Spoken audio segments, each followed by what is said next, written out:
Previously on Dry Powder. I think private equity is very serious about ESG. Axel Seemann, one of Bain's leading advisors on ESG strategies, explained how the private equity industry has reached a tipping point on ESG adoption. But as clients shift their questions from the why to the how, they quickly realize that for their particular ESG strategy, there appears to be a shortage of data, a dearth of benchmarks, and a lack of global standards.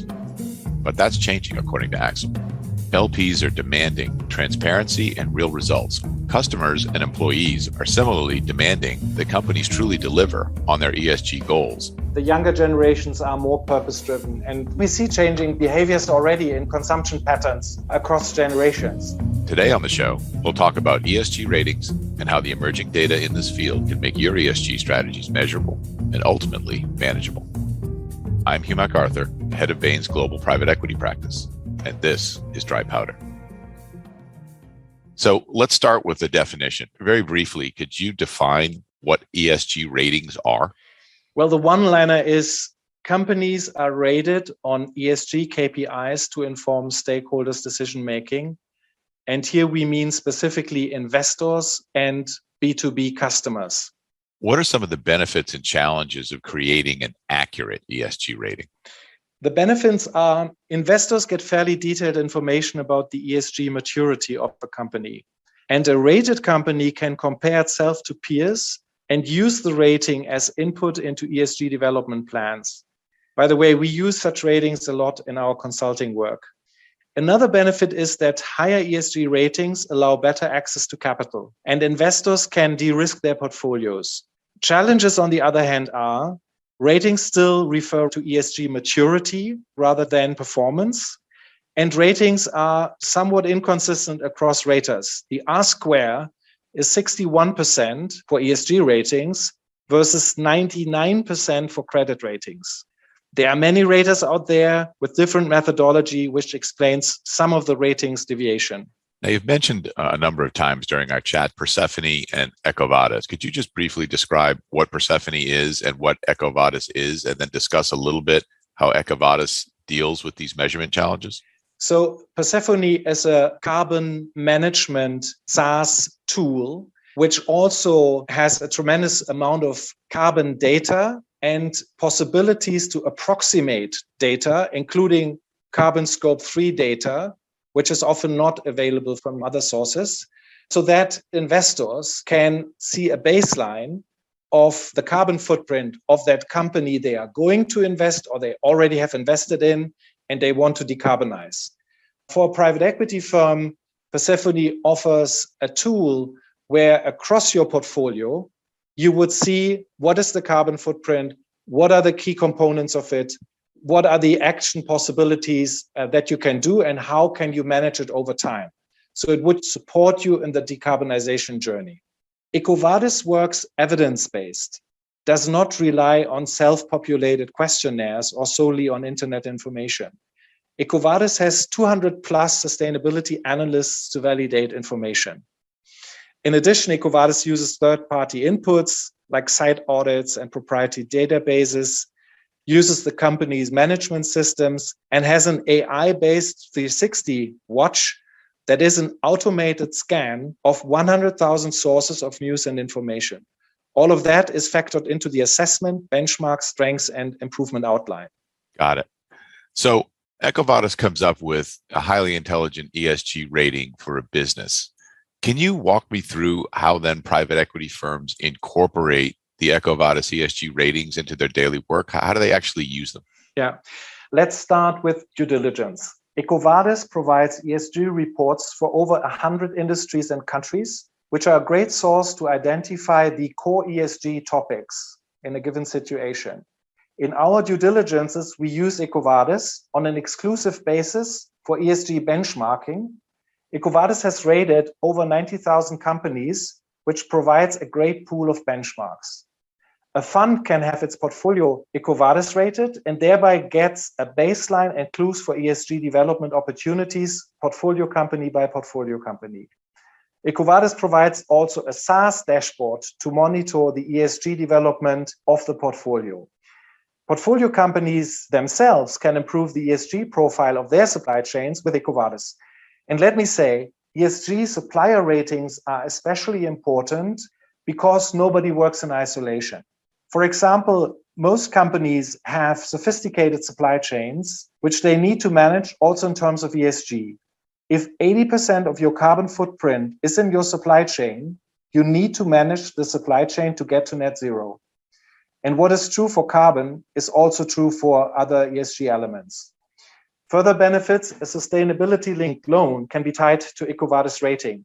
Astorg's debt financing of Coriolis is an example. EcoVadis rating was the only metric used for this sustainability-linked loan. And how do you think, Axel, ESG ratings will evolve as they become more widely adopted going forward? I'd highlight the two most important developments from my perspective. ESG data will become more transparent, accurate, easier to collect and report. And with clearer taxonomy, ESG ratings will align over some time. Consolidation in the industry will foster that. Second, there will be a shift to include more and more performance information versus the current predominantly maturity assessments. I'd like to say that in the same way that we don't really use the term digital anymore as this kind of extra thing that's over here, it's now kind of integrated into everything that we do, that in 5 years, it's likely that we won't be using terms like ESG anymore because it will be integrated into everything a firm does, because when you buy an asset, your strategy is to gain market share, reduce costs, be capital efficient, attract and retain the most talented employees. And the way you do that is by implementing these types of programs. And so it is going to be the VCP. It's not going to be ESG as this thing over here that we're putting into the value creation plan. It is going to literally be the way to create value in the future. Absolutely. I mean, right now it is an additional management dimension. And even for corporates, that have been exposed in challenging industry like, oil and gas and so on, mining. I mean, the ESG topic is around since 20 years, if not longer. And many companies at first need to understand it as an additional management agenda, including putting it into executives' bonuses, reporting on it, building ecosystems to problem solve, because one of the features of an ESG strategy is you cannot do it all alone. One element that will drive further adoption and make it more natural to look at the ESG components is integrated reporting.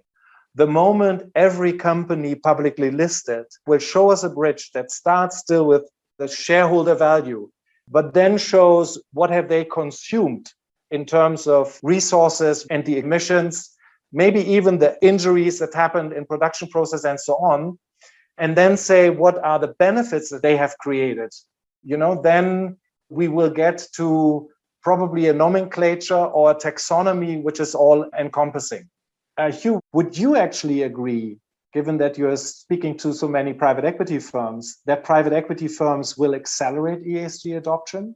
I do actually agree that the potential is there to accelerate, Axel. I think that one of the problems many private equity firms that haven't really begun this journey in earnest face is that they don't know where to begin.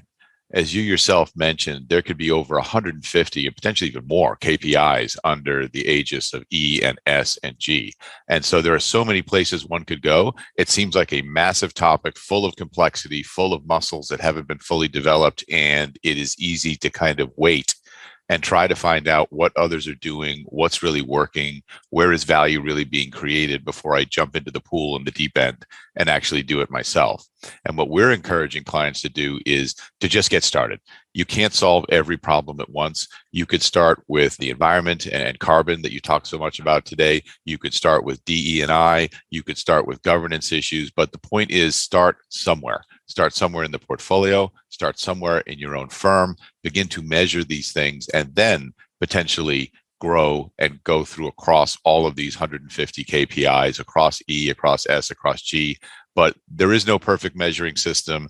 There is no way to tackle everything at once. So our strong encouragement is there are practical ways if you're focused to get going and make a difference right away. The important thing is to be intentional and actually get going and create a results track record and confidence and momentum so that firms are confident that they can actually take on the entire challenge of implementing an ESG agenda. And given what you just outlined, how would success look like in 3 years from your perspective? What would be your ambition for the industry in the midterm? Many years ago, Churchill said we're kind of at the end of the beginning, and I think we are at the end of the beginning when it comes to ESG. The proof really needs to come from two things. One of them you mentioned, Axel, which is we need to see transparent ratings and measurements that show that these ESG programs are actually working. They're delivering the benefits that are being promised. Secondly, we actually need to see the returns that go along with that. And as you well know from many years of working in the industry, private equity is the longest running show on Broadway, if I can use that expression. It takes a long time for us to know results. It takes 5 to 10 years to really understand, is this working? Are we both doing well and doing good? Are we generating the kinds of returns that our LPs need? And are we delivering on our environmental, social, and governance agenda in a transparent way that can be verified, audited, and believed in by the wider community of stakeholders? Indeed. Axel, this has been a fascinating conversation. Yeah. It's one that I'd like to continue to have with you over time because I think this is a changing landscape, and I really want to thank you very, very much for coming on the show. My pleasure. I'm Hugh MacArthur. Thank you for listening.